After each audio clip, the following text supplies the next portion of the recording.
Welcome to the Dream Journal from the studios of KSQD in Santa Cruz. The Dream Journal is a weekly show where we explore the power of nighttime dreams through conversations with dream experts and with listeners like you. In the house behind, the life you find is something understood. So there's Who looks outside dreams, who looks inside awakens. time is keenly found. We are not alone.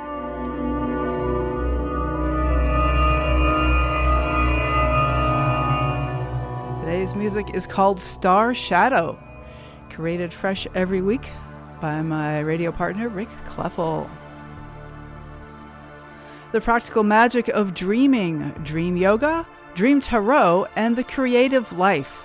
How to live and embody the dream as a daily practice. Today's guest is Niki Jaimes, founder of the Rising Wolf Collective. And I am your host, Catherine Bell of Experiential Dreamwork. Welcome to the Dream Journal. We are a weekly podcast. Please subscribe, rate, and review, but most importantly, tell your friends. It's all about getting people to talk about dreams. You can find archives at Apple Podcasts, Spotify, all those places. Also, ksqd.org/the-dream-journal. And now on PRX, Public Radio Exchange. Working at creating a shorter version of the journal, first half hour. Hoping we can get some more stations to pick it up. So, 5 years, as we are almost to the 5-year anniversary of the Dream Journal. Can you imagine? 2019 in February, it has been a ride, let me tell you.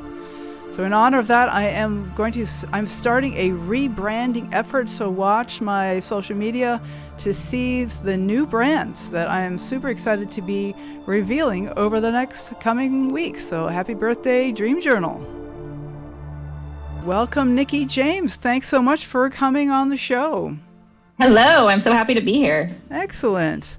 Okay, Niki, Serafina Luz Jaimes is a certified dream worker, Swenadera, dream yoga and meditation instructor, as well as a wild empowerment coach/consultant. She's also a writer and educator.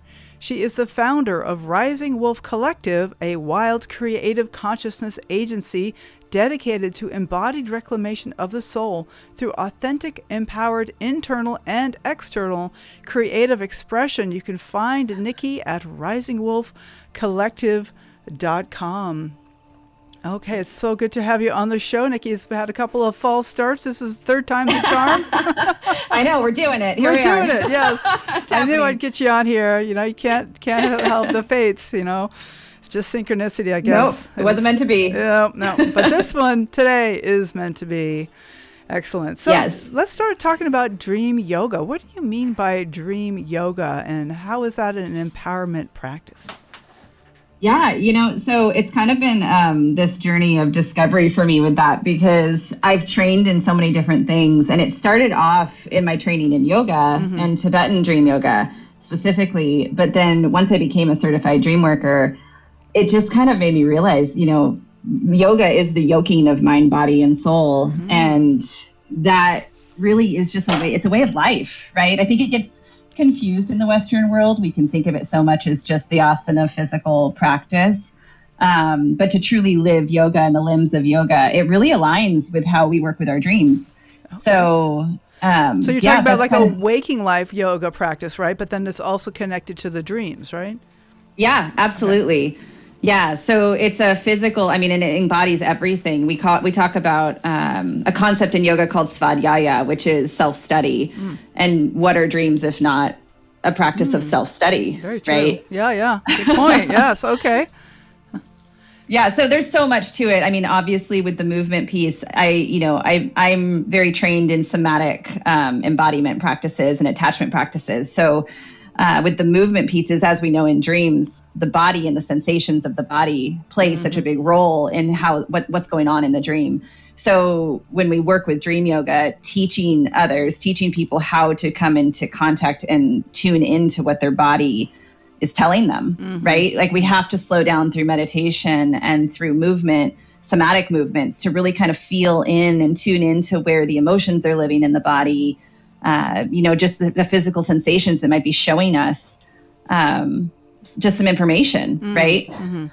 So yeah, it's really a way of life, and there's so much to it. It's like definitely not a quick answer, but we could go into so many different directions with it, and I think that's what's become so fascinating for me. I'm curious about the aspect you mentioned of the sensations of the body, and like I think a lot of people think about their dreams as they're just images, and maybe they're supposed to tell me what to do or something. But how does that connect to sensations of the body? Like, I have had my own journey, and what has been your journey around that, or what has been your experience around how dreams waken up the sensations of the body, and how that ties in with yoga? Yeah, I think for me, it's kind of been two major factors. I think one with regards to, until I started learning about dream work and doing it, I was having nightmares basically my whole entire life. And even if I didn't remember them, I would wake up and my entire body would be stiff, tense, or I'd have a stomach ache or, something would be going on. Like I was having this nervous system reaction to it. Well, why would I want to tune into that? Seems like that's a sensation I'd rather ignore, right? Right. No, and that's, I think for me, what I learned about that, and the more I tuned into doing yoga, it just in general, before I started doing dream yoga, it taught me how to kind of question what's going on inside, and like to learn about my nervous system and to say, okay, there's fear here, right? There's fear or there's grief here. Depending on the map of my own body, the dream of my own body, right? Where do these different sensations and emotions live? And if I could slow down to tune into those and get to know them, like what age was I when I was experiencing this fear? And then I would realize my dreams were actually touching on something that happened at that age, or a fear that that was happening at that age. And when I made those connections, it just became this really beautiful healing process to be able to, one, in the waking life, right, train my body and understand what was going on, train it to learn how to calm down, right, from a very loving place, not a forceful place. But it also showed me where to kind of look in my healing journey through my dreams, like the things and the symbolism that my dreams were showing me, to work together, basically. And I think so many of us just don't, we walk around not knowing how we're feeling. Yeah. We don't know the emotions that we're feeling. We just feel confused or frustrated or angry, but we don't really ask why. And I think that when you do the physical practice, or you notice, like I tell my students, when you wake up and you journal, even if you don't remember your dream, notice what you feel in your body. Okay. Right? Like, do you feel a pain in your chest? Do you feel tension in your shoulders? Right? Because that in and of itself, like, I really truly believe in the dream of the body, right? And the healing of the body that we can do when we look at it symbolically and metaphysically, right? So it's kind of, depending on the practice, they both have this merit. And when they come together, the dream and the physical practice and the mindfulness practice, it's just been so immensely powerful for me. I wonder if in my own healing. Oh, yeah, go. I wonder I was just going to ask if you have an example that you'd like to share with us to give some and make it a little more concrete, like an example. Yeah.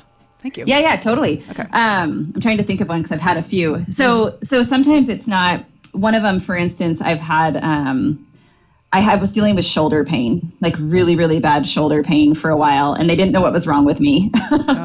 And so I was dreaming on it, but I was doing it in like a more of a nidra meditation, and I journeyed.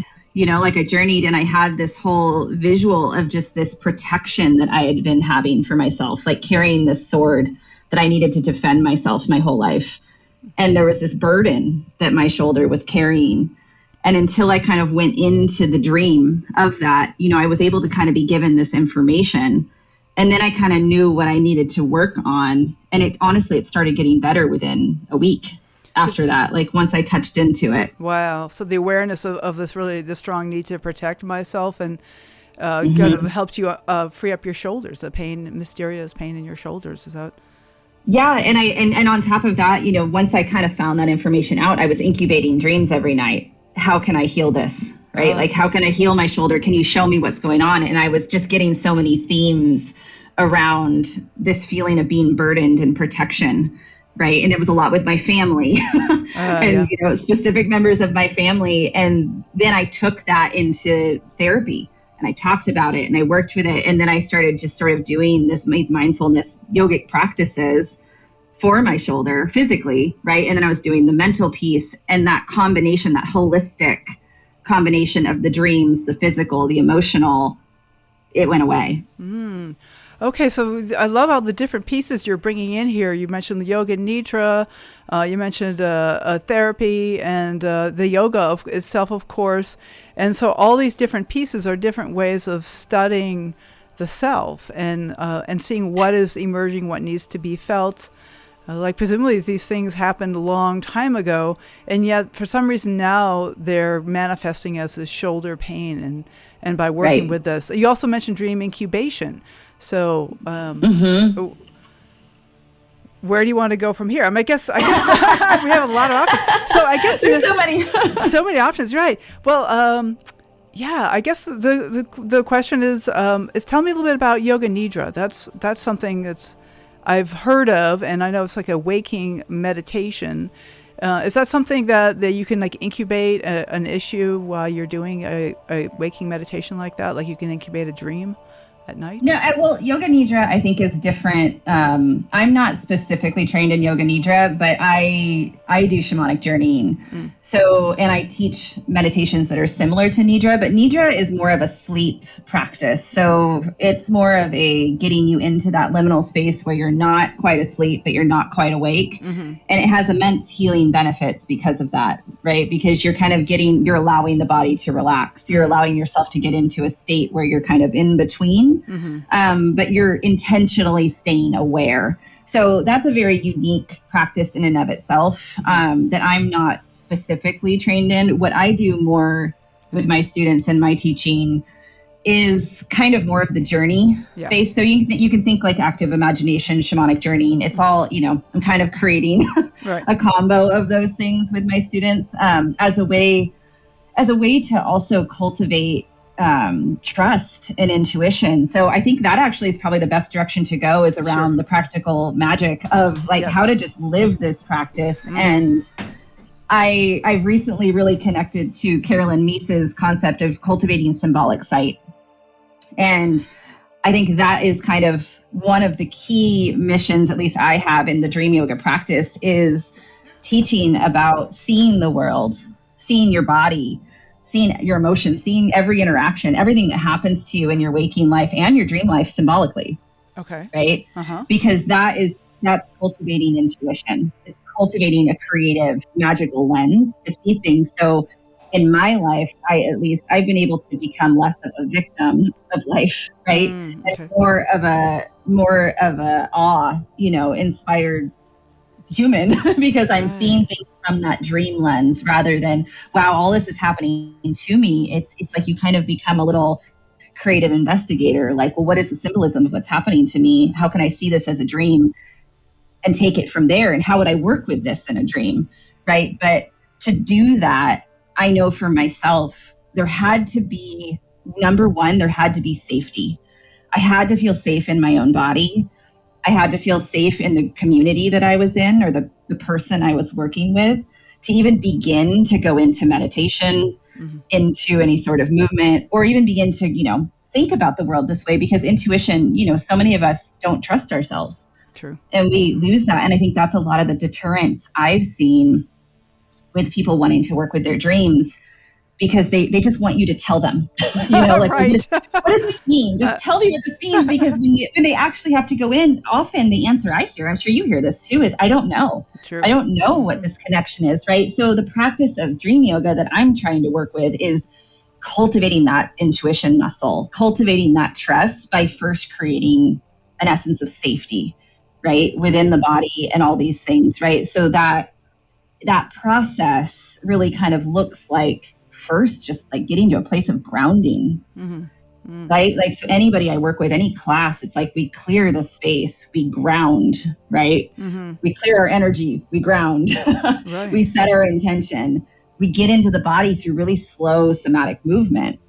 And then we get into the lesson. So when I work with clients or my classes, that's sort of my process, no matter what.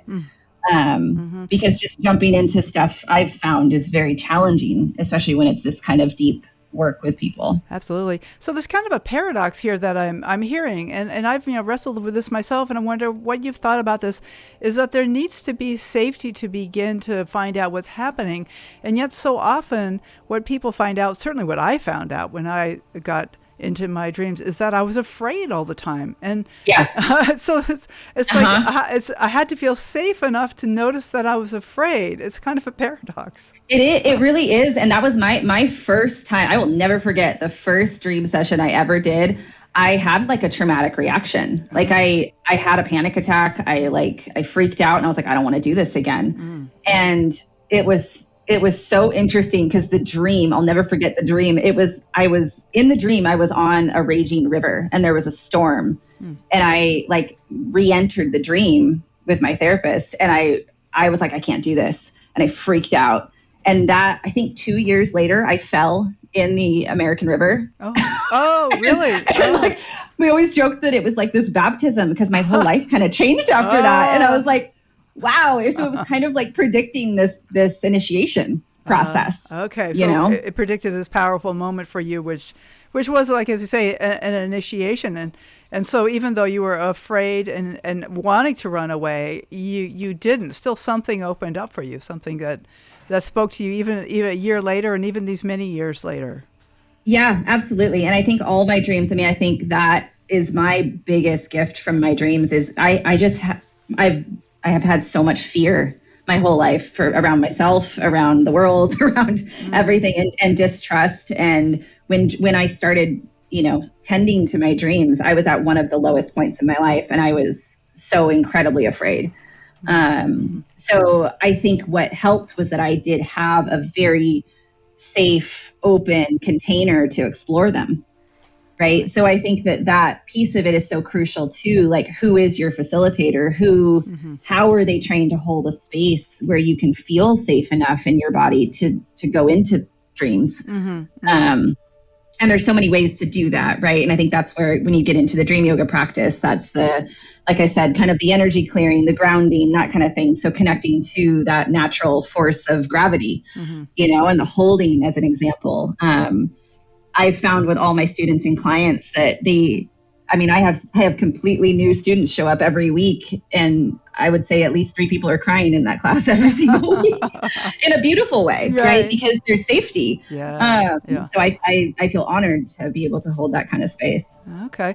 Now you mentioned the world, and it's true, there is a lot of chaos in the world right now with, wars and politics and the climate. It's just, there's a huge amount of chaos going on. And I'm wondering that you've mentioned that this is something that can, that the dream work we do, the individual personal dream work, is something that can heal the world. It changes the world to do this inner work. I wonder if you'd like to say some more about that. Yeah, I feel like my whole life too, I kind of had that like, what's that word? That savior complex where I felt like I needed to like I was always doing all the free nonprofit work and I was every cause I would just bleed for it. Right. I would do everything and it got crippling and I was like, I can't do this. And especially, just as the world, I feel like has gotten more and more tumultuous over the years. I think what I saw in myself and my own healing and then in my dream life, like the expansion I've had in my dream life from nightmares to dream travel and to, these out of body experiences and healing and all these lucid experiences I've had now that have been so incredibly eye-opening and healing. It just made me realize I'm only experiencing this because I've given all of myself to working on myself and to healing. And the way I show up in the world now is very different than how I showed up 5 years ago, 6 years ago. When 6 years ago, I was projecting all of my pain onto everyone else. And granted, I wasn't an asshole, but I was just I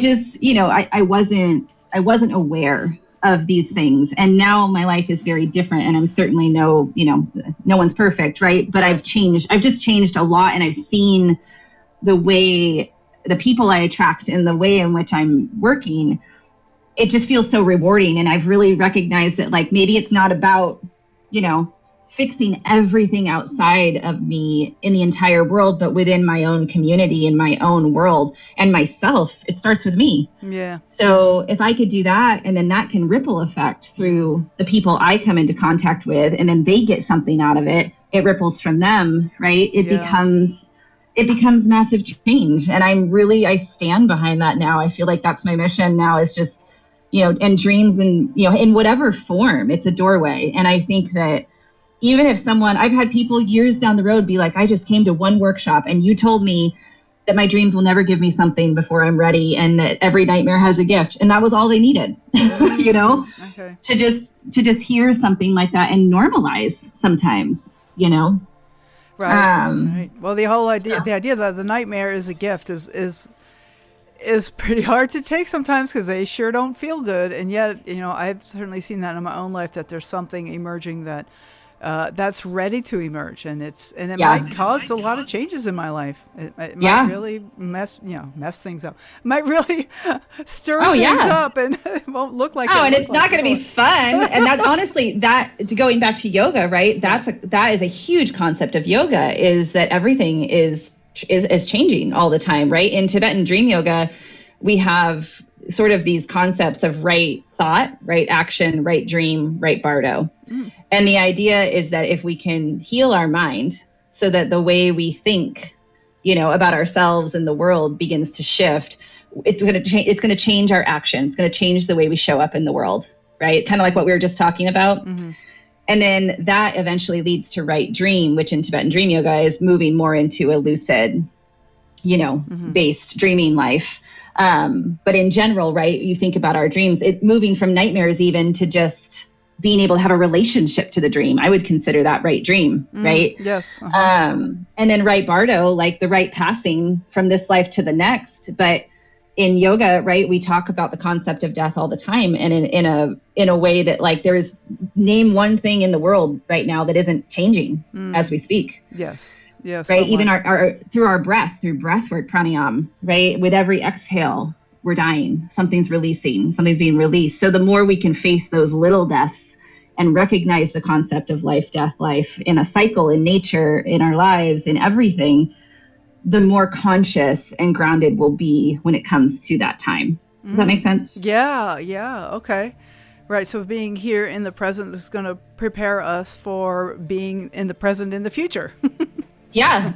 Well, yeah. And grasping, I mean, you think about the chaos in life, and so much of, I think, the challenge of being human is grasping the concept that at one day we're not going to be here. And there's so much fear in that. And I think, you know, dreams, I read something, one of my teachers in the Toltec tradition said, like, learning to dream is learning to die. And that's been such a profound, just pillar for me in working with dreams, right? Because I mean, you're not in your body, really. You're having that somatic feeling maybe when you wake up, and you might feel, depending on the way you dream, you might feel things in your dream, but it's your soul just kind of out there living this other life.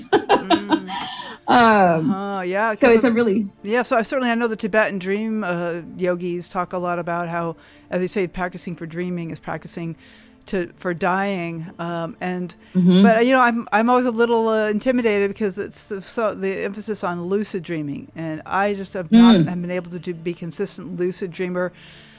But I think working with them in waking life is also a way of being lucid about our dreams, and I wonder if you have any comments about that. Oh, I'm 100% with you, girl. Okay. I am, you know, that's where I feel like the way I'm teaching this is kind of becoming my own combination of like a little bit of this, a little bit of that, a little bit of everything. It's all still yoga, but I'm not so much on the side of the goal is lucid dreaming. I honestly, like, I've had varying degrees of lucid dreams, but I've had two in particular that were so incredibly profound. And I remember just crying for weeks. And I was like, if I never get another one, I don't care. Like, that was all I needed. And to me, it kind of feels like I want to go with the flow of the way my dreams are coming. If they want to give me a lucid dream, cool. Okay. But I don't feel like doing, personally. It's just never called to me to do the work to purposely try to lucid dream. It's more about just how well can I get to know myself? How well can I heal? And what's going to happen is going to happen. And I trust the flow of what that looks like. And it's felt like such an easeful, peaceful, beautiful way of looking and living with my dreams for me, that's kind of how I teach it. I don't even talk about lucid dreams, really. I talk more about what you just said, like being lucid in our life. And that, I think, is the concept of cultivating this sacred sight, symbolic sight, learning how to see the world on your day-to-day through this magical dream-like lens, to where you just see that there's a language happening all around you all the time, and everything is working for you, not against you. And none of this means that life is like just freaking easy and perfect. I wish, but I know for me, like, even when I'm just like down in the dumps, like, I've had a hard last year, but like this has been a practice and a way of seeing that I feel like when I can do my practice, when I can slow down, get back into myself and notice that it's completely changed my life. And again, it doesn't mean it's easy. It just means that when I'm able, it's way more beautiful, Okay.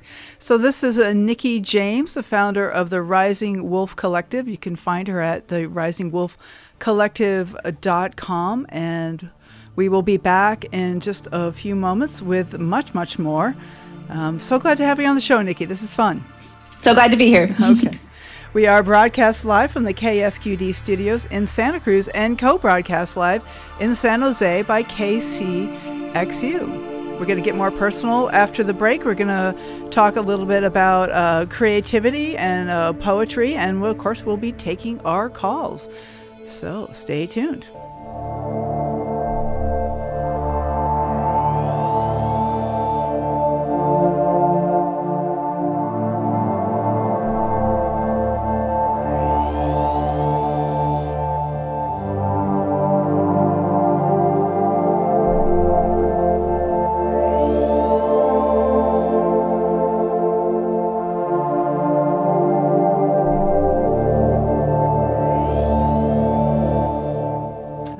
Welcome back. You are listening to The Dream Journal. Now is the time to look into joining this year's IISD conference, which is happening at a 13th century abbey in the Netherlands, June 8th through 12th. You can go to asdreams.org for more information. And then next week, suicidal at age 4 and in a psychiatric ward at 19, it wasn't until he found psychedelics that he started to find a reason to live. Next week's guest is Stephen Elfrink, the founder of Om Terra Holistic Psychedelic Therapy. Our guest today is Niki Jaimes of the Rising Wolf Collective, and we're talking about the practical magic of dreaming and dream yoga and poetry and all kinds of things like that. So, Niki, glad to have you here on the show. So happy to be here. Okay. So I'm wondering if we wanted to talk a little bit now about Dream Tarot. Like, what is that to you and how do you use that? Yeah. That one actually did come to me in a dream. I was trying to figure out, this has kind of been my, over the last couple years, been trying to figure out, like, how do we bring dreams to everyone, right? In a way that is approachable, and in a way that doesn't sound too woo-woo, and like can actually just make it feel like this practical practice, right? That is just something we all should look at and consider. So I had a dream where I was gifted a deck of tarot, and I was practicing for a workshop that I was going to be doing, and I had this dream where I was like, he was like, "You need this. This is what you need," and I was like, "Oh, okay." And then I was on a walk and I just got this download. I'm like, this is how you introduce dreams. So basically it's kind of when I teach people initially about dreams, I show everyone a single card and I ask everyone to say what they see, like write down what they see. And then everybody reads it out loud. And obviously it's all different, but similar. So you have the same card when everybody has their own way of looking at it. Everyone has their own way of looking at it. So this is just kind of how I introduce this practice of dream work and tarot. And basically the point is this is sort of like, this is how dreams work, right? We all have our own different lens with which we see the world, like based on our beliefs, based on our experiences, based on all these different things. So we can all look at the same thing, be it a movie, be it an experience in life, be it a symbol, whatever. And we're going to have a different lens, even though we're looking at the same thing. Okay. Oh, and I love that. So it's really cool to see people's reactions. And then that's basically how I work with the cards. So with clients, with my classes, my dream yoga classes, I will have them do like a 3-card spread, but they'll do an intention first. Like I'll ground them through a meditation around, beliefs or something, right? We'll pick a topic related to life and then they'll pull cards. And usually the first card is sort of, okay, here's kind of where you're at with this situation. The second card is what led to it. And the third card is where it could be going. And this is just an example of how we might do it. And I have them write what they see, like tell themselves the story of what they're witnessing within the cards. And then they partner up and they show each other their cards and they practice active listening while one person says, okay, well, as my cards, this is what I see with my situation. And then they each do that to each other's cards. And then they kind of share what it's kind of like dream work, right? In group dream work where they're seeing someone's personal experience through the lens of the cards, but they're looking at it as theirs. Right. So, we'll do this like that. We'll just do single cards for a question. We'll do it around dreams, right? Like, what is your dream showing you, or whatever the question might be. And I have them interpret the symbolism in the card through the lens of whatever is being asked, right? Be it a dream or whatever. And so I think of it kind of like going to the gym for your intuition. Intuition gym. I love that. Intuition gym. Because it's hard. I watch people the first time and they're like, I don't know. There's just a person standing there and there's a sun, right? And I'm like, okay, look a little deeper. Do the colors have any meaning? So I'll guide them a little bit more and ask them deeper questions. But once they you can see where there's a block with allowing themselves to let go, and then once they do, and if the other person is able to kind of share and open up, the floodgates open, and then they're like, oh, wow, like, yeah, this. And I mean, I can't get people out of my class on Monday nights. I'm there till 11 p.m. usually. Okay. Wow. But it's just that's sort of, I'm trained kind of in the Jungian practice of working with the tarot, but so much of it honestly came through my own dreams. And it's just this really intuitive way of working with them. And it, again, I think it's really interesting. I know for myself, I was terrified of the tarot for most of my life. And I was like, what if I get the death card? Right. What if I get the devil card? Oh my God, the tower.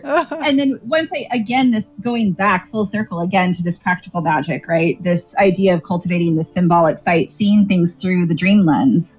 When, the tarot, it's not scary anymore for me when I look at it that way, because I'm like, I could pull the tower or the devil card multiple times and I'm going to see it through a little bit of a different lens, but I'm always looking at it symbolically.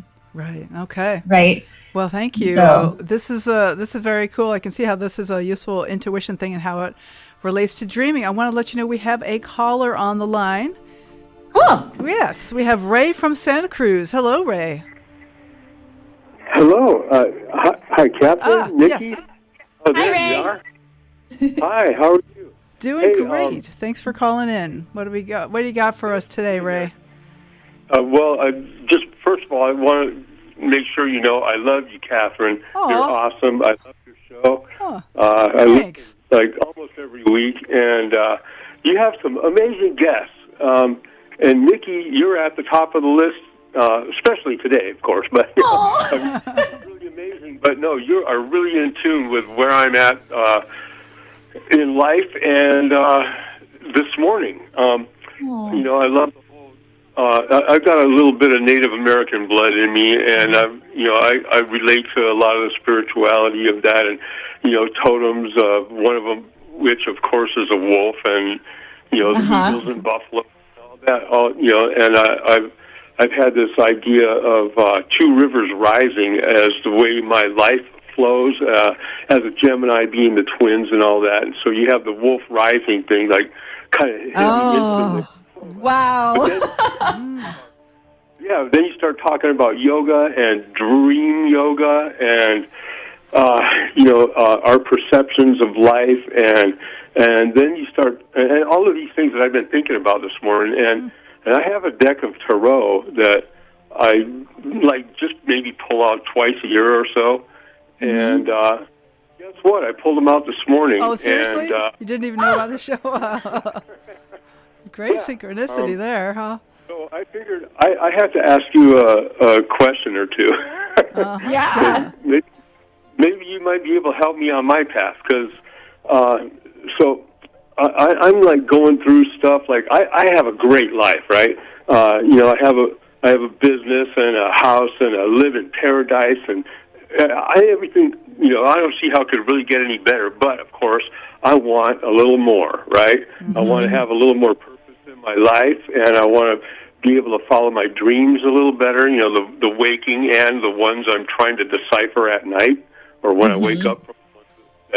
And I'm just wondering if you have any kind of tips to, be able to bring my dreams into reality a little bit better in a way that I'm not like trying to fool myself into thinking, I might attain some unreachable goal, or I'm setting my sights a little too high, or if, I swear, I got a lot of dreams. I got a lot of things I want to do. I'm trying to start movements and all kinds of stuff, right? So, if you have any kind of comment on that, something that might be able to help me, find my path a little bit better. Go for it, Niki. Yeah. I thank you so much for calling, Ray. And I just, I can feel the passion and everything you're saying. And I just, you're wonderful. I think, what I will say is, for myself, I've always had big dreams, and I've wanted, as far as like just what I've wanted to do in this world and in this life. And I will say that trust and patience in my dreams and what they're showing me, and knowing that they're going to show me what I need to see when I need to see it, has served me very well. Like and then collaboration, like setting those incubations and saying, I would love to be shown a dream tonight. I say it as a prayer, right? Like, beloved mother, beloved dream maker, like I would love to be shown a dream tonight that will give me some inspiration as to how I should do this or that or whatever, when it comes to as far as how I'm showing up, right, in the outside world. And I'm, I may not be given certain clarity, but sometimes I am.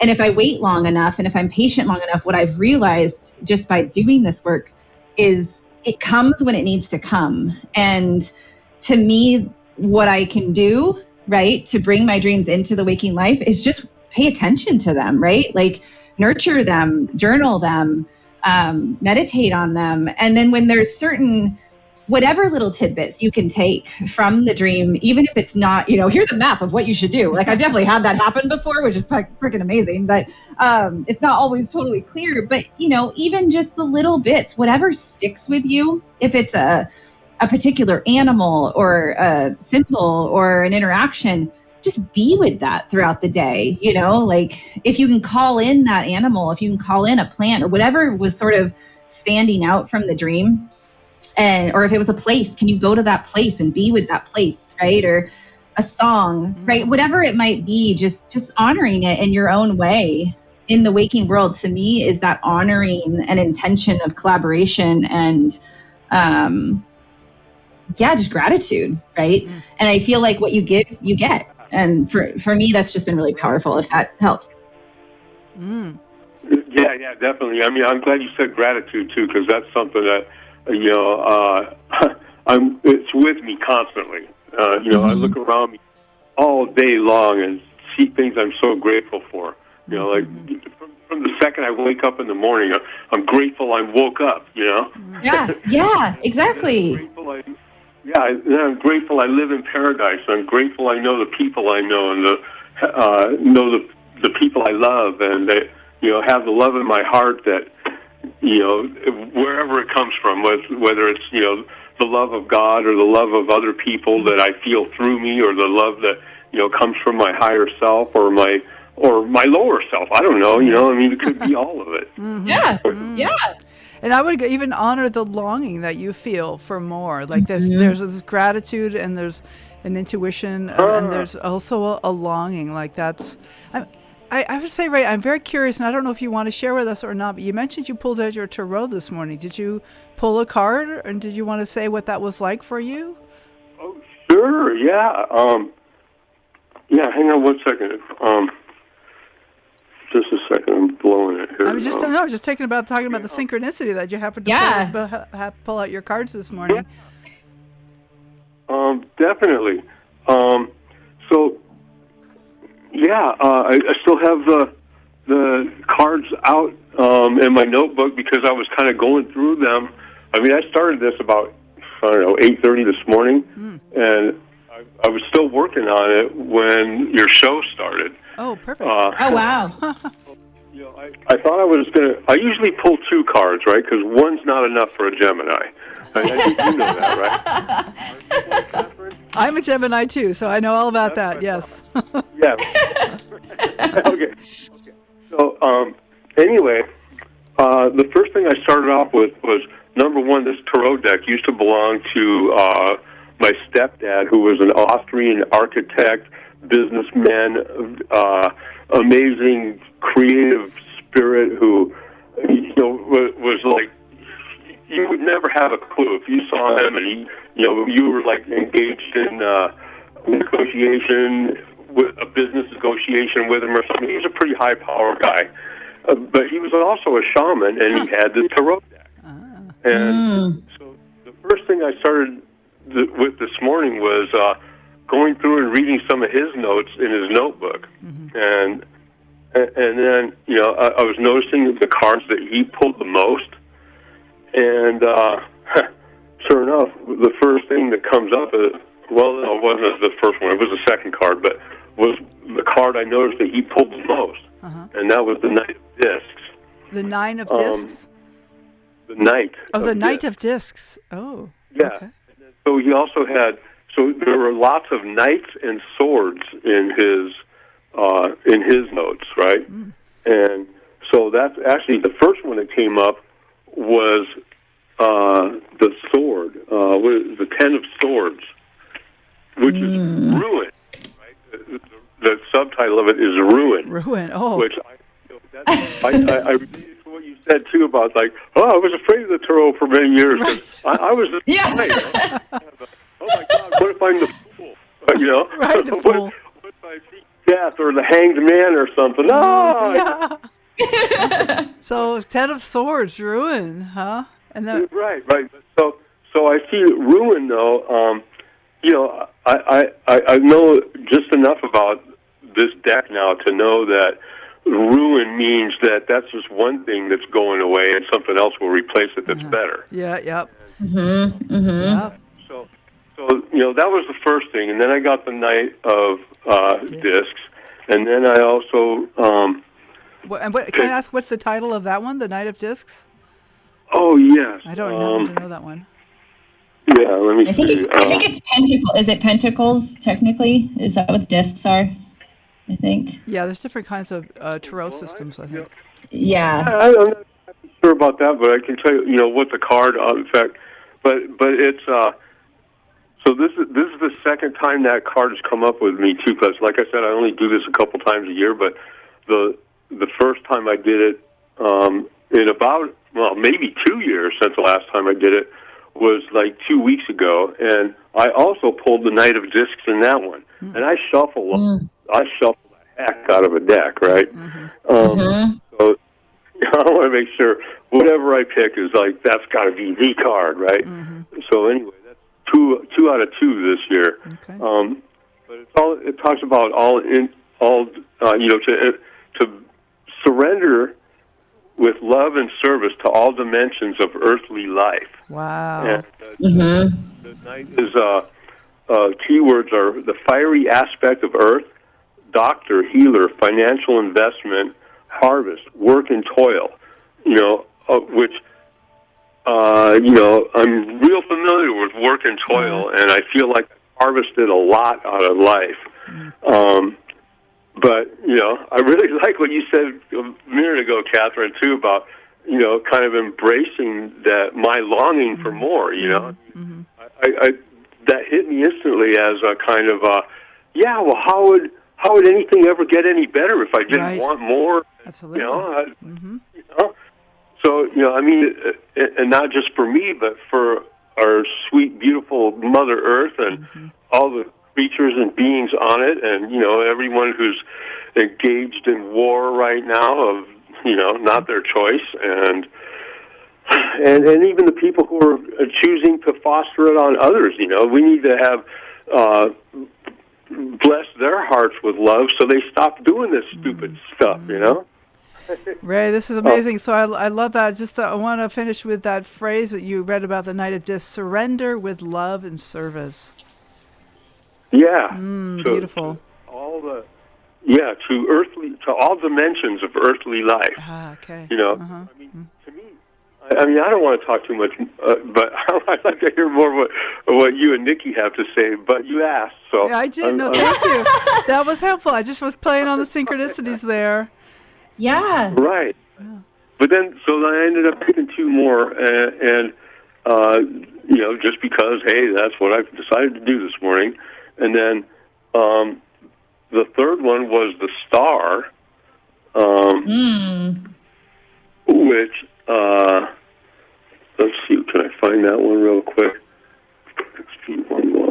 Ray, can I? Yeah. Can I ask you if did you have, what was your intention in the cards that you pulled, and like the order that you pulled them in, or did you just? That's a really good question, because sometimes I do it with an intention, and sometimes I just dive right into the deck and don't even know what the heck I'm doing. But this morning I thought of my intention, and then I thought, well, I don't really have an intention. I just want to know what the cards want to tell me today. Oh, just like a dream. Like, what is the dreams here to tell me? That's kind of what I was going to say, is that could be an interesting way to sit with all the cards you pulled in the order and think of it as a story, like as a dream, and look at the symbolism. And again, obviously there's the archetypal meanings of all the cards, but write down your own story. Write down like the way you see the symbols, write it as if you're telling someone a story in what you see, and then treat it like a dream. How is it progressing, throughout the different cards as a beginning, a middle, and an end, right? To whatever is being shown to you. Through the symbolism, right? And notice what you feel in your body as you're doing that practice, and just what comes up for you, and create your own action in your life from that story, as an option, right? If that resonates with you. So Ray, we're gonna have to let you go soon, but I just want to hear the fourth card, and then we'll say thank you and goodbye. But okay? Well, just real quick, I'll just tell you what the keywords of the star are first. It's Aquarius: inspiration, crystallization, self-recognition, radiating clear vision, trust in the self, connection to the universal intelligence. So those are all things I'm always trying to hope for. Nice. And then the last card was actually the universe itself. Okay, well, I'm going to let you percolate on that one, Ray. I think there's a lot there. That whole progression is beautiful. The Ten of Swords, Ruin, the Knight of Discs, the Star, the Universe. Thanks for calling in, Ray. And thank you, Ray. Hope to hear from you again soon. You bet. All right, take care. Okay, Niki, that was fabulous. We really got an example of how to really do the dream tarot with your guidance there, with Ray from Santa Cruz, just up the hill. Oh, it was so cool. I feel like as he was doing that, I looked at the cards for myself, and I was like, wow, okay, as my dream, as my card pull, I might be asking myself, what needs to sort of be destroyed, let go right now? Where do I need to kind of go back to the earth, go back to my natural state, to let things go, so that I can tap into my inner wisdom and connect to this greater force, right? Right. And it's for me, that's been a huge message on all the cards I've been pulling, and my dreams and everything. So I think it's really interesting that, and I thank you again, Ray, for for bringing that up, because it just kind of goes to show that collective tie-in that we all have, you know. Well, we didn't really get to the poetry, which is fine. We can maybe have you back another time. Not at all. I want to just, in our last minute, I wonder if you could just say a few words about Rising Wolf Collective, what it is, and some inspiring words for our listeners. Yeah. You know, Rising Wolf Collective, I will say, has been a work in progress over the years. It's actually in the process of being very much simplified into what I'm now going to be calling empowerment alchemy. So all my coaching, my consulting for business and marketing, branding, my dream yoga, everything's still going to be under that. But it will no longer be called a consciousness agency. I think I bit off a lot more than I could chew.